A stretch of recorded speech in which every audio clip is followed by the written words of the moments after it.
Good morning, students. Welcome to the 6th standard.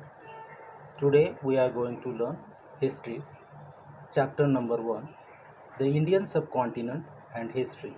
Introduction. In the 5th standard, we saw the close relationship between human and his environment. We have also seen the changes of human lifestyle and technology.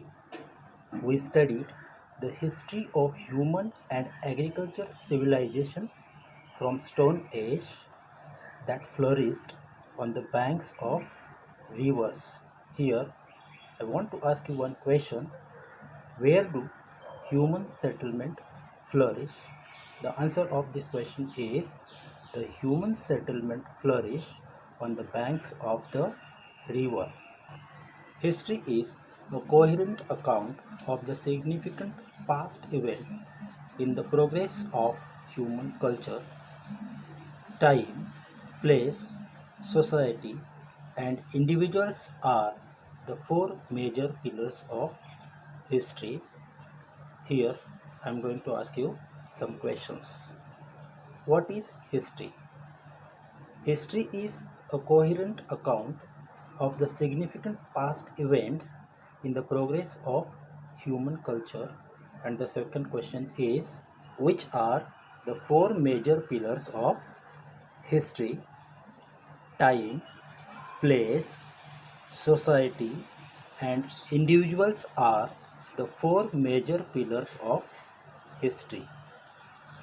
Of these four components, place is related to geography or geographical conditions. In this sense, history and geography are inseparable, means we cannot separate them. They are correlated to each other and two sides of the same coin. History is influenced by geographical conditions in many ways. Our diet, clothing, housing, occupations depends its geographical characteristics. For example, the life of the people in hilly region is more difficult than that of the people on the plains. Not much fertile land is available in the hilly regions, while in the plains it is available on large scale. That is why grains and vegetables are scarce in hilly areas. In comparison, people on the plains get them in sufficient measures naturally. This has an impact on the diet of the people. In hilly regions, people depend on hunting and gathering for their food. We also find other such differences in the lifestyle of the people of the hilly regions and those of the plains. The climate, rainfall, agriculture, produce, flora and fauna of the region where we live are the sources of our livelihood. The lifestyle and culture of a region develops with their support. Human settlements have flourished wherever the means of living are plentiful.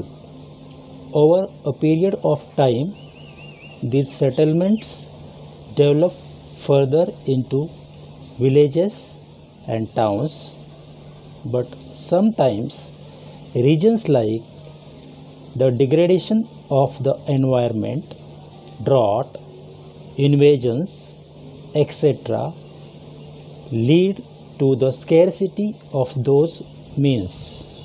People are forced to leave their settlements. Villages and towns become deserted. We see many such instances in history. Thus, we see that there is a very close relationship between history and geography. Next point, geographical features of India. Our country, India, extends far and wide. At its north lie the Himalayas, to the east the Bay of Bengal, to the west Arabian Sea, and to the south the Indian Ocean. Except for the islands of Andaman, Nicobar, and Lakshadweep, the rest of the country is contiguous. Contiguous means sharing a common border. We have to take into account this region, henceforth referred to as ancient India. When we study the ancient history of India before 1947, today's Pakistan and Bangladesh were also a part of India. The following regions are seen to be important when we look at the course of Indian history. First one, the Himalayas.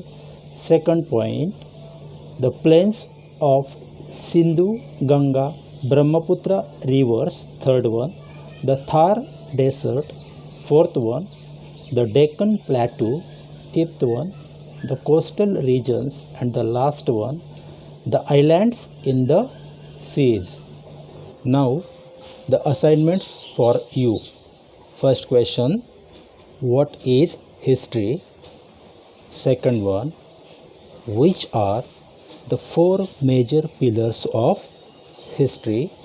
Third one, where do human settlements flourish?